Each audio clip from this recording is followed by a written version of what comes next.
Hi guys, and welcome back to my channel. Today we continue speaking about word order in English. This lesson will be dedicated to imperative sentences. Imperative sentences are used to give orders, commands, and express requests. They don't normally follow the SVO word order because they don't have a subject. Basically, all you need to have to form an imperative sentence is a verb. Only one component, and that's it. Like in these sentences, go or stop. They only contain the predicate, and that's it. Usually, of course, there are more components.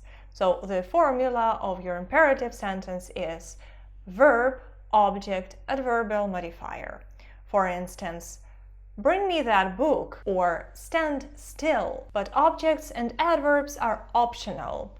What you must have in every imperative sentence is a verb. Imperatives may be affirmative, like come in or stay there, or negative, like don't touch it, do not open the book. The negative form is analytical.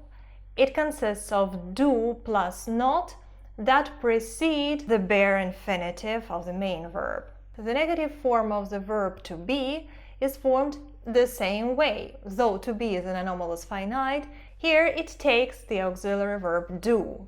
For example, don't be rude or don't be late. There is also the emphatic form that makes your imperative sentences more expressive. This form is built with the help of do that is put in front of the main verb. But we don't have any not here, it's just do plus the bare infinitive of the main verb.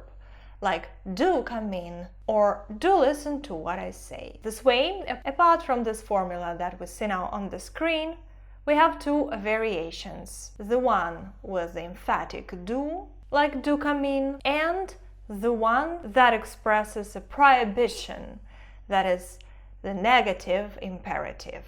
Occasionally, there might be the subject in imperative sentences. The subject is you.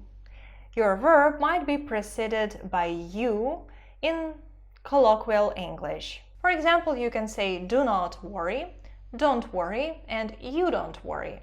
You don't worry is the least formal way of addressing somebody. This is something that you can say to a good friend, for instance. Normally, imperative sentences are addressed to the second person, singular or plural. But sometimes a command or a request might be addressed to the third person, singular or plural. Such requests or commands start with the word let. Let them explain, or let her try it on. In this case, your request is addressed to somebody who is the third person, singular or plural, yeah? Like, father, let her try it on. Teacher, let them explain.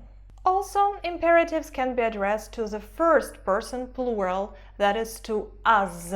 In this case, we also use let. Let us do something, or let's do something. Let us go to the park in the evening, or let us not do it today. Let's go to the park in the evening, or let's not do it today. This way or another, as far as the word order goes, the formula is the same. It always takes a verb to form an imperative sentence. You will always have your predicate in the first place in an imperative sentence, whether it is let or another verb, yeah. No matter whom you address with this imperative sentence, you still have the verb in the first place.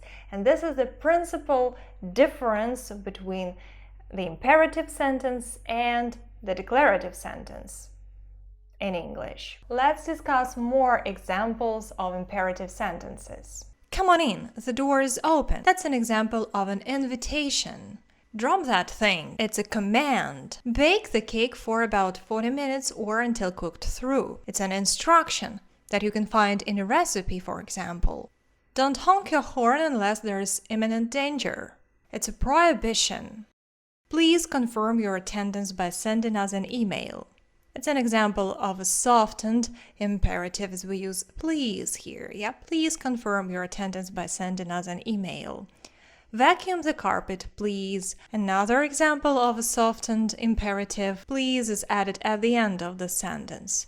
Sit here for a minute, will you? Though technically it's a question, still it's an imperative, right? We give a command to somebody. Sit here. This will you in the end makes your imperative a little bit softer though. Do try this pie, it's delicious. It's an example of the emphatic do in an imperative sentence. Do try this pie. I encourage another person to try my pie. Do stop whining, will you? Here we use the emphatic do at the beginning and we use will you to make it a little bit more compelling. Everybody be quiet. That's an example of an imperative sentence with the subject.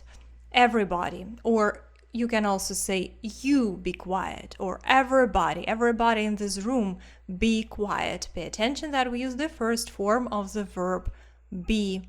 Though it's everybody, the third person singular, we still say be. And this is how you can see that this is an imperative sentence and not a declarative one. In a declarative sentence, we would say everybody is quiet. We would state a fact, right? But everybody be quiet means that we give a command. You eat your soup. You is used as a subject here. This is something that you can say to a friend of yours. It's an informal sentence. Don't you ever speak to her like that again. That's an emotionally colored sentence. We prohibit somebody to do something. Don't you ever speak to her again. That sounds pretty harsh, doesn't it? And let's look at one more example, which is actually a question. Would you wait here, please? Technically, it's a question, but what are we doing with this question? We are telling somebody to do something. We can issue commands not only through imperative sentences, but also using questions. Would you wait here, please? That sounds more polite, doesn't it?